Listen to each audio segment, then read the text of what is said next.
What it do, what it do, how y'all feeling? Welcome, this is Ash Neil's Radio. I am your host, Ash Neil. That is I. So, we talking to y'all. Yes, the Palestinian-Israeli conflict. Now, there's been a lot going on. Some of it died down, but we gonna keep talking it because we have to. Now, there has been a lot of, I guess, pro-Israeli commentators. Literally quiet. And I wonder why. I'm trying to figure out where some of these are. I was trying to, where Piers Morgan go? Anybody seen Piers? Y'all seen Piers? Well, no, I did. I ain't gonna lie. He was on vacation. But it's cool. It's funny that he went on vacation around the same time the State Department and everybody else that we was trying to get answers from because Americans are getting hurt. Yes, they are. So we have this story where there's a group of people. They go to the West Bank. They're Americans, right? And they go and try to assist the Palestinians there, right? And what ends up happening is the IDF. They would start shooting at them. Yes. Oh, yes. The IDF is shooting at American citizens, y'all. And it's not being talked about. It's not being talked about. And it's, to me, I believe that the absence of a lot of these people, like from the State Department and others, is for a reason. It's for a reason. Because coincidentally, everybody is like gone when the rape of the Palestinian detainees came out. Hostages. I'm calling them hostages on my show. They're hostages. When all that came out, there was nobody there to respond to it. We've been having a lot of attacks in northern Israel where they had to flee. Bro, there's riots going on. Nobody want to talk about what's going on. So we wonder, y'all conveniently left, all of y'all at the same time, at the right time. But we're going to have to talk about some of these stories, like the American citizens getting shot at in Israel. The Israeli army shot me in the leg. Biden, what will you do? On Friday, we support the demonstration in Beta. It is a demonstration where the Palestinians go to pray. They try to go back to their own land, and we'd never get there. When we saw the Israeli army onto our right, aiming at us, we were fearful, but we were still documenting. Now look, this is an American citizen, right? Said the Israeli army sitting there looking at them with their guns. They was like, all right, I'm an American, right? They not gonna shoot me, right? We're gonna keep documenting. We're gonna keep documenting, keep the documentary going. This is crazy. Because that's what we would think, right? You go out there, you done paid your tax dollars for these guys to have their army gear and bombs and shit. So yes, you would think that you would be safe. Shit. And reporting. After like 10 minutes, they started firing tear gas at us. And once live rounds were shot, we hid behind a wall, a concrete wall. But the escalation was when we were watching them and we saw them coming down from the tower and going into their trucks. That is when we ran. When we were running, we heard a loud bang and I felt a pain in my leg, my thigh. Now, why are they coming down? Right? Like, come on now. You know these people are there. You cover all the air support. Come on. Come on now, Israel. You know a bunch of American activists are out there in the West Bank trying to keep these indigenous people from getting their land stolen by some of these Brooklyn motherfucking Israelis, right? You know that already. So why are you coming down in your convoy to try to figure out what's going on, thinking that some dangerous shit is happening with these Americans? And you know they're American. You see the camera crew, man, don't.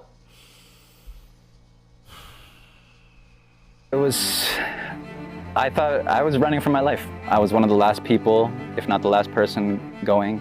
And when I felt that pain in my leg, I didn't know what it was. And I never felt that before. Finally, we got into a clearing. And then once we were at the clearing, all the Palestinians around me came to me and carried me to safety. I felt like I was protected and cared for. From there, the Palestinians were with me the whole time and got me into an ambulance, where after that, 2 army trucks were blocking the road from us going to the hospital. There was 2 checkpoints where we were stopped. At the 2 checkpoints, there were the Israeli army that demanded to see who was inside, and that delayed my care further. Finally, eventually, we got to the hospital in Rafidia in Nablus. When I was in the hospital, I was actually scared for my team because I heard that the Israeli army came in to town that night. Palestinians in their daily life face violence more than what I faced. Before international volunteers came, they would come through the town every day, harass the Palestinians, shoot at the young boys. Settlers would come attack the shepherds, shoot at them. When the international volunteers came to be with the farmers and they were attacked, they shot at the Palestinians, even though we were there. Biden said that if a US citizen is harmed, he would act. And I have not heard of any action yet. What are you gonna do? What are you gonna do, Biden? Then we have CNN. CNN, they had an interview with one of the leaders of Hamas, and they were asking him, well, what do you think about October 7th? Do you think you guys have anything to do with these people's death? Do you bear any responsibility for October 7th? Do you regret October 7th? All this shit, right?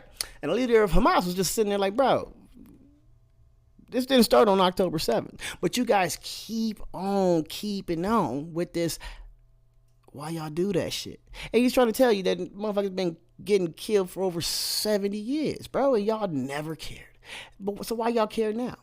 And the exchange did not go the way CNN thought it would. Nope. Gaza Health Ministry officials say that 40,000 Palestinians, the majority of them civilians, have been killed. On October 7th, Hamas killed hundreds of Israeli civilians. Does Hamas today regret the October 7th terror attacks?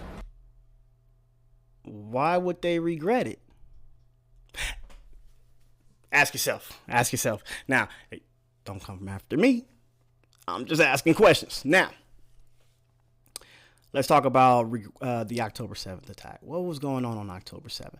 Well, you had a bunch of Israelis at a concert enjoying their day, and a resistant group from Gaza hopped over the fence, however, and committed an attack. It was more like a military operation. That's what it was. You can cry all you want to. It was a military operation. Now, he's asking a key question. Do y'all regret October 7th and y'all attack? Well, as you guys are going to see, he's going to say, you know, why are you calling us the ones to blame? Why you keep saying October's the beginning? Why you keep saying, should we apologize and regret for our actions? Now, there's a lot of things people aren't saying about this whole Hamas situation. And when the question come up about, do you condemn Hamas? Do you condemn Hamas? Nobody actually, I think it's coming out now that people are starting not to be so afraid to say what's on their mind. But the key question to me, or the key answer for me would be, as he asked, do you regret it? It would be no. Why would you regret it? No. And it's simple because, as you're going to see, we keep ignoring the Palestinians. We keep ignoring them and keep ignoring them until stuff like this happens and they respond, and now you want to cry wolf. Oh my, hey man, what are you doing? You can't. You can't. Now, when this guy is literally telling you what's going on, you can't blow him off. You can't. But here you go, CNN. Well, it seems to me that you are giving the Israelis the right to kill the Palestinians. When you ask if we feel regret for what Israel has done, you have to understand that Israel has been killing the Palestinians for the last 76 years. Just looking at the last 10 months of this conflict for a moment, see? Fuck the 70 years. I don't want to talk about it. These last 10 months, y'all niggas was tripping. Bruh, hear him out. Hamas accept any responsibility for the deaths of Palestinian civilians in Gaza? You didn't show the Israelis killing thousands of Palestinians within those 20 years. Boom. In 2014, Israel attacked Gaza and they killed more than 4,000 Palestinians. You Boom. didn't see that. They attacked Gaza and they killed in one day 1,000 Palestinians. Look at his face. Look at his face. You can't say nothing, bro. You can't say nothing. What are you going to do? You fucking robot? You going to go back, reprogram, but October 7th. October 7th.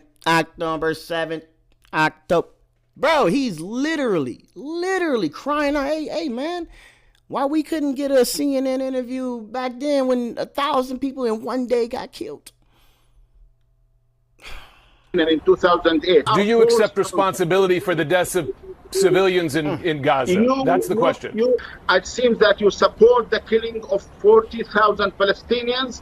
You are not blaming the Israelis for anything. You are talking about Palestinians who are being killed as if they were nothing, and you are just saying that the Palestinians were killing the Israelis. We are talking about 16,000 children who are being killed by the Israelis, and you are asking if the resistance is responsible. I'm for very that. aware of the civilian toll in Gaza.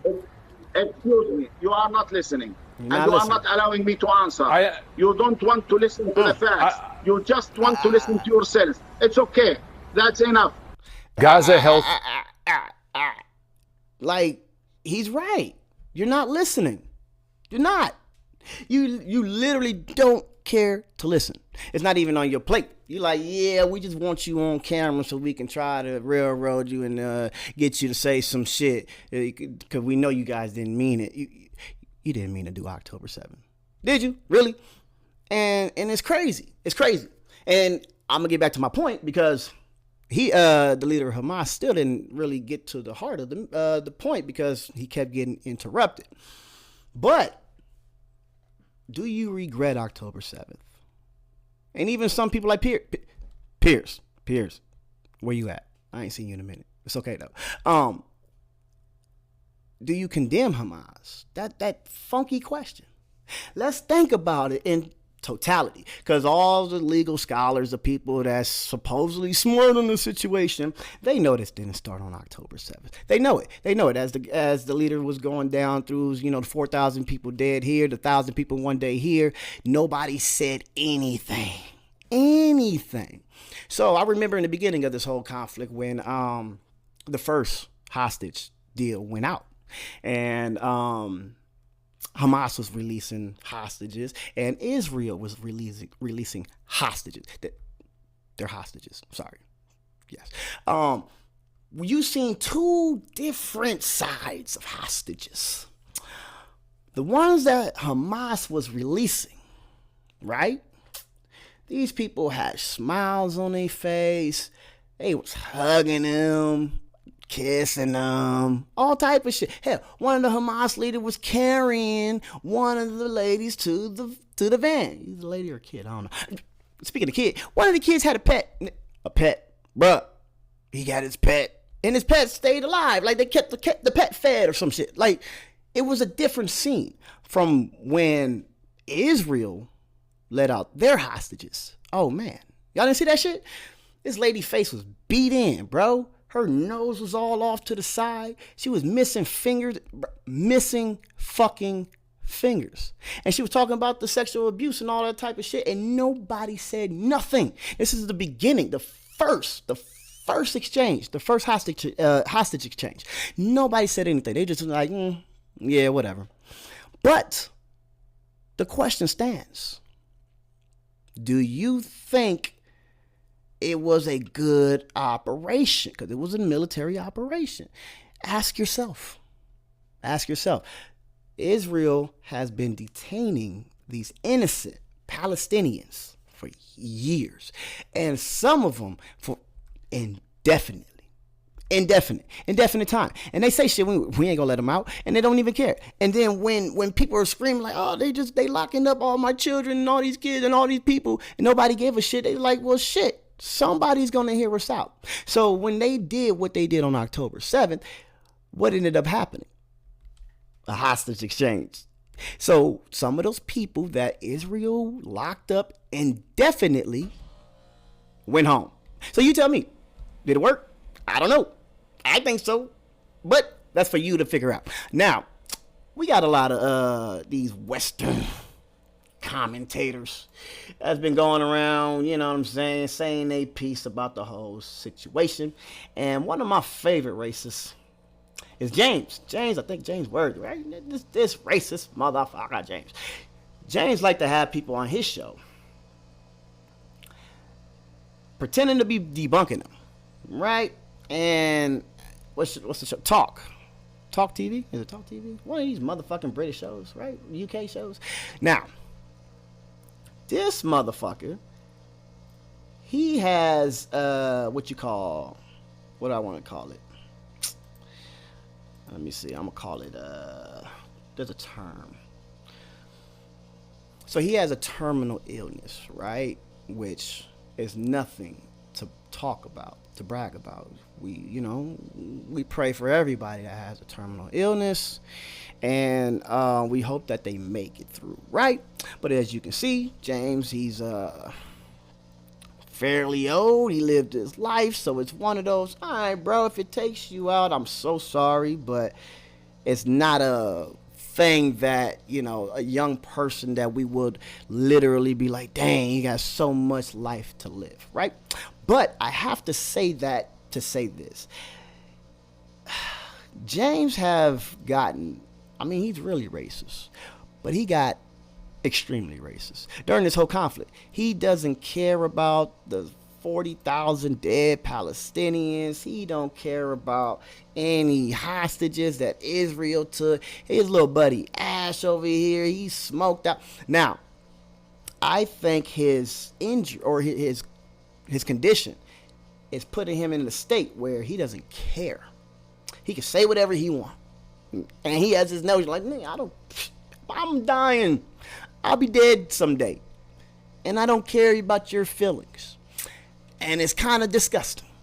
It's kind of disgusting watching them go out like that. Because history is not going to be nice to you, bro. But, again, the propaganda continues. And the Westerners feel like the shit is resonating. But I tell you what's really going on. The more these people have folks on their show and being as disrespectful as they being, it is coming to light on why they don't want people to talk the truth.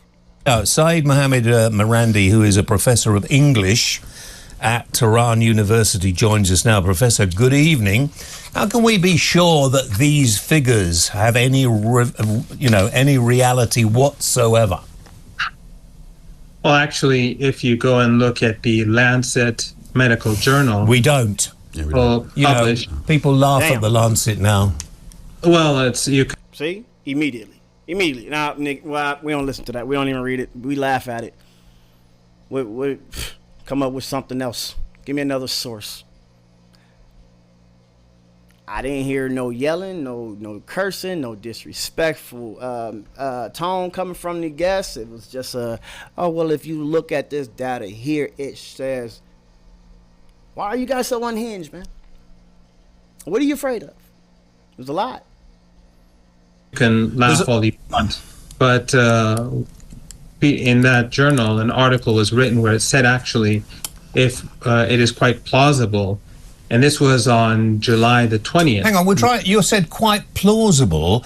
I'd like to know why we don't say how many of the people killed are the terrorists and the supporters of Hamas, and how many are innocent people who sadly do get caught up in wars. This war would never have happened if it hadn't been for the terrorists committing genocide. You see that? This would have never happened if it wasn't for the terrorists committing genocide. That's another one, right? Genocide. So they say that they can't call it a genocide when Israel's killing 40,000 Palestinians. But they can call it a genocide when Hamas is said to kill 1,200 Israelis, right? That's what they say. Now, of course, the definition of genocide, it doesn't have nothing to do with the amount of people. It has a lot to do with intent, right? Right. Now, if I could break it down from y'all and I ain't nobody. Don't think I'm somebody. I think I know it all. Nope. I'm just going off of my education and what I think is going on from what y'all told me some things mean. So yeah, if we're gonna use the word genocide, meaning you're trying to get rid of the ethnicity of a specific group of people, then when people say, oh, you can't say free Palestine, and then they say, oh, that's anti-Semitic. You just can't say it. Don't say it. From the river to the sea, Palestinians will be free. That's like a anti-Semitic trope, right? But then you have to ask yourself, like, well, I never heard nobody say free Hamas. From the river to the sea, Hamas would be free. Nobody said that. Like I said, I ain't no fucking body. Maybe there is some people out there screaming that shit, chanting that shit, and that's where y'all feel like, you need to debunk the whole river to the sea shit. But everywhere I see, they say Palestinians will be free. And when y'all hear that, it bothers y'all. It bothers y'all. To hear freed Palestinians bother y'all. Not Hamas. Freed Palestinians.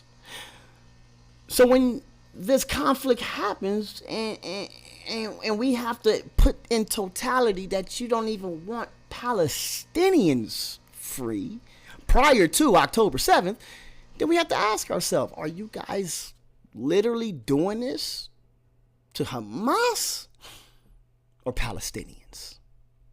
It's a genocide to me. Sorry. You mean the terrorists, the Israeli regime, right? Right. The regime Are you being that completely created- annoying, sir? I want to have a serious discussion about this. I'm not letting you on here to promote terrorism.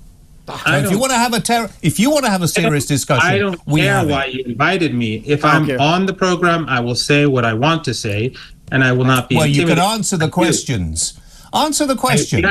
You haven't allowed. You actually no. What you just said was You're very, fearful. very appalling. You are afraid. Not of you you. are afraid of the truth.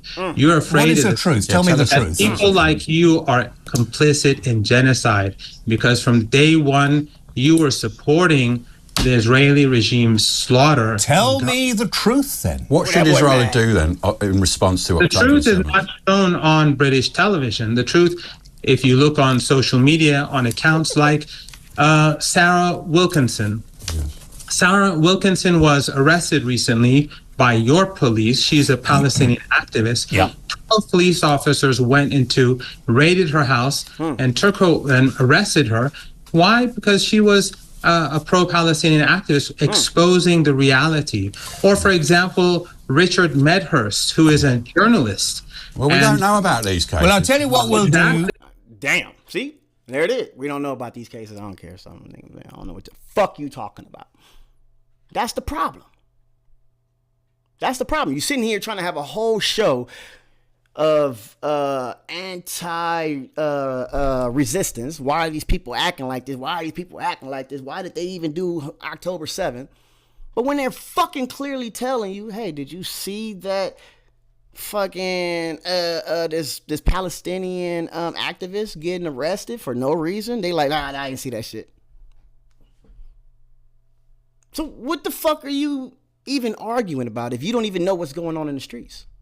Who are you sitting in the studio all protected, not even hearing that a lot of these Palestinians are being mistreated? So they're done being mistreated and they're responding. They're defending themselves. Oh, I ain't hearing nothing about that. I don't know. Yeah. Because your media says nothing about What should Israel's response have been on October the 7th? Just do nothing then? What should they have done? The Israeli regime should end apartheid. So they should have just done nothing in response to October the 7th? Just sat there and... The problem began far before October What the should 7th. they have done, though, in response to October the 7th? Try and answer that. You can't, can you? You're They scared. should end. What? Scared? Ash, listen, this nigga name is Ash too. I'm at, bro. No, who's scared is you, nigga, and you know you is. You know you is because you have no point. You just regurgitating the same old bullshit that's been said in Western media for 10 months. Yes, October 7th wouldn't have happened if there was not an apartheid. Everybody knows that. Everybody knows that. You pretend to not know it. I guess your views are dwindling, so you're trying to continue with the bullshit as being on the wrong side of history. Hamas is evil. They shouldn't have did it. But when you sit back and you answer this dumbass guy, what should Israel have done? And you get the answer in the apartheid, they literally have nothing to say. They don't. Because they know it's a fucking apartheid. They see all the shit going on. We got the settler violence happening and all this. They know it's an apartheid. They know what this bitch said he didn't know. But there was just an attack on a water facility. Israeli soldiers blowing up the water supply for Gazans. Like, bro, don't be that stupid. No. They're that stupid on purpose. End apartheid. They should end. You can't answer it. Supremacism. Well, that's because you support apartheid. What should Israel have done after October the 7th? That's because you support colonialism. The solution is for Palestinians to be treated as equal human beings. I have a serious. Most of Israel's indigenous population from the Middle East. Answer me this. Just be quiet. He said they're indigenous people from the Middle East. Shut the fuck up. No, they not. The hell you talking about? Jewish people. Yes, there were a lot of Jewish people from the Middle East from the way beginning. Yeah, they all lived together, Jews, Christians. I think there was Israelites too. Them brothers was there too. And speaking of Israelites, a lot of them, they're black, darker skinned brothers. A lot of brothers out here, African Americans, they claim to be Israelites, and you know we respect the movement. But at the end of the day, when you can sit back and look at, I guess, the genome side, the side of their genes, who belongs there? Who is Aboriginal? Who actually can handle the climate without SPF protection? Who can actually live in this place without their birth rates dropping? Is it people from Brooklyn? Is it some Brooklyn Jews? Or is it the Aboriginal Jews that might be brown? Because that's what they keep saying. They keep saying, oh, no, this was our homeland. We were here first. My granny had a home. Bitch, your granny wasn't brown. Nigga, they wasn't Palestinian or a Philistine or Canaan. They was neither. They're white folks with money from Brooklyn that said, I'm taking this. Colonizers. What? Answer me this question. We have poured, when I say we, the world, has poured enormous quantities of money. Stop smiling. This is serious. Quantities of money into Gaza. Gaza could have become the Dubai of that part of the world had they used the money sensibly. They didn't. The Hamas guys are billionaires. What do you say about them, the three leaders being, one of them dead now, being billionaires? What do you say about that? The money that you've been pouring into taxpayer money has been billions of dollars to the Israeli regime. Well, how did Hamas get it? Your government has been helping carry out the genocide, and it's helping. It's not genocide. Could you just once, before I get really fed up, tell me? Why are you getting mad? He's trying to answer your question. These people can't hear the truth. It's like, bro, your country is funding this, bro. Like, y'all sending ducats to kill a whole bunch of innocent Palestinians.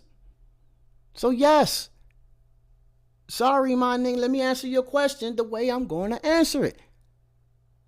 You don't have the upper hand. That you don't think that the 7th of October attack on a village and a pop concert where people were killed for no reason, they weren't fighting, they were innocent people, they were... You hear that? They got killed for no reason. They weren't fighting. They were innocent people. Right. Like all the people in the West Bank that got snatched up and thrown in the Israeli detention centers, right? right, James? The same people, right? And I'm sorry if this might piss y'all off, but I had a run-in. I had a run-in with an IDF soldier, right? And this motherfucker had literally just came from Gaza, right? And he had this little smirk on his face, nigga, like this big, right? Yay high, right? Little motherfucker. But he was cool because I don't know if I intimidated him, but he wanted to have this conversation with, because I wasn't playing with him. I'm like, wait, bro, you got baby bloods on your hand and you trying to come out here and help me with some, we was doing some moving shit. And so I'm starting to, because I have my own show, as y'all can see. I try to interview him. I asked him if I can go live. Can I record the conversation? His partner said, hell no, you ain't recording shit. And I was like, all right, respectfully, whatever, let's continue this conversation. So we're sitting here talking about, October 7th and how he's an IDF soldier that's on a break, right? He's chilling. He's in America. He's out here with me doing a job, yada, yada, yada, right? So when we talk about the number of people that was killed on October 7th, right? We say that's standard 1,200 people, right? And then when all the information came out about like the Hannibal Directive and when Israel killed some of them people out of the 1,200, I think like the number went down to like 300-400 people because of the soldiers, the Israeli shelling. I think they killed a lot of people. Don't let me lie to you. But the numbers went down to like the mid 400s of civilians, right? Killed by Hamas, right? Because of the shelling of IDF. Now, when I said that, he says to me, oh, no, the Hannibal Directive, no, listen, that's just because yada, yada, yada. He tried to explain the Hannibal Directive to me as if it was something to be approved. Like, he's like, we have to make sure that we don't give the enemy the upper hand and all that. I'm like, hey, granted, do whatever you got to do, but you can't add your numbers to the total number and then make us feel like, oh my God, 1,200 people was killed by the hands of one entity, right? No, you have to speak in totality, right? So he actually considered, he's like, yeah, I hear you here.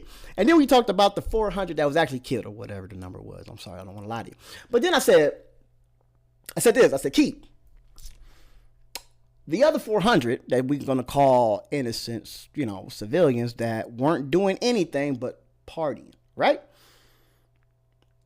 We all know, the people that's been following this situation, I've been following for a while, a few years, and I've been posting shit on Facebook, and these motherfuckers been censoring me for years. So when this came out, I'm like, oh shit, hopefully I can get some of this shit across. But the people that understand this situation know that every Israeli citizen has to enlist at some point in their life. Unless you're an Orthodox Jew that now they snatching their ass up too. But every citizen has to go through a draft of some sort. So I asked him, since you, motherfucker, that's standing right in front of me, happened to be drafted or joined on your own accord and just came from Gaza, how many of those 400 that Hamas killed actually served? How many of those 400 that Hamas killed had Palestinian blood on their hands prior to their concert going? Were they targets due to being drafted and part of the military once before? Or are we supposed to look at them as innocent civilians that's coming to America to work with me? He couldn't answer it. Were just gunned down. Then they were, they were taken as hostages. They've been mutilated. They've been raped. They've been filmed. You think that is a perfectly acceptable thing to do you? No, first of all, there's no evidence that anyone was raped. That's a lie to justify the rape that the Israeli regime is. Thank you. This interview has now been terminated, and I don't care who cares. Goodbye. Bye. Smile off India. Because quite frankly, I am not. I'm trying to get a serious discussion going about what's happening in Gaza. It is, in a way, a small conflict as far as the world is concerned. What? But social media is turning it in to one of the biggest hate fests ever. which is because people are stupid. A lot of people are stupid. You see the ones marching through the streets of this country shouting death to Jews from the... Ain't nobody saying that. Shut the fuck up. You a motherfucking liar. Prove it. Prove it. Prove it. Ain't nobody marching down the street. I seen one incident in Australia where the motherfucker said some shit, intifada, some shit. They were saying some shit. But the majority of people, they're not running around there saying that shit. You's a motherfucking lie. You a lie. And then how you gonna kick him off? They kick him off soon as he said the rapes that happened in the Israeli detention centers. The Palestinian men that were raped, gang raped by Israelis, IDF soldiers. He's like, I don't want to hear it. Get him out of here. I don't want to hear it. Let me guess.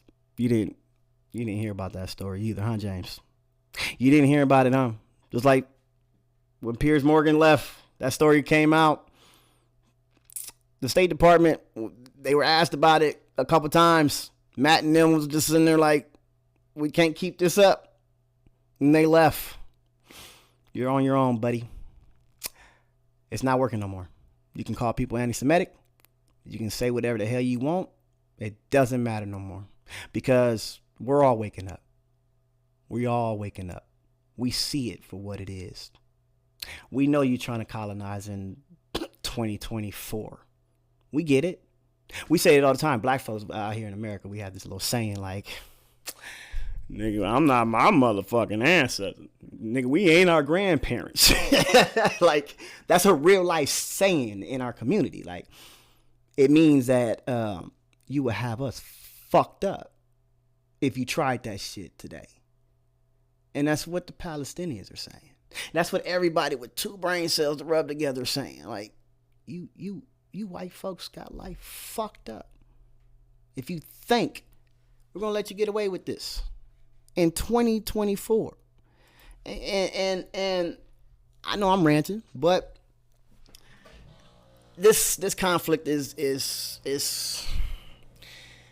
it's been dragging on too long. At least for since I've been covering trying to cover on my social media. I remember when the Gaza Strip got smaller. And then I remember when 100 years had passed since the Balfour Agreement and Trump had moved the embassy to Jerusalem. He's like, oh, yeah, I'm doing something good. Like I remember the conflicts, bro, and I'm posting up on Facebook like, hey, bro, look, Gaza getting smaller. And you got Mark Zuckerberg and them censoring my shit, nigga, and threatening to kick me out for fucking ever. I'm 3 months suspension and shit. And I'm like, shit. We can't talk about this. We can't talk about this. They're censoring it. So when you ask that dumbass question, do you think October 7th was necessary? Do you think Hamas should have done it? Do you condemn Hamas for doing it? Do you feel like it was a terrorist attack? You have to ask yourself, well, nobody was talking about this, and now we are. So did it work? You tell me. If you enjoyed this video, please like, share, and subscribe. Subscribe to my channel where I bring you content like this, plus more. But if you don't want to miss a moment, they say you got to hit that little notification bell. All right? I love y'all. I'm out of here. Peace. Yeah.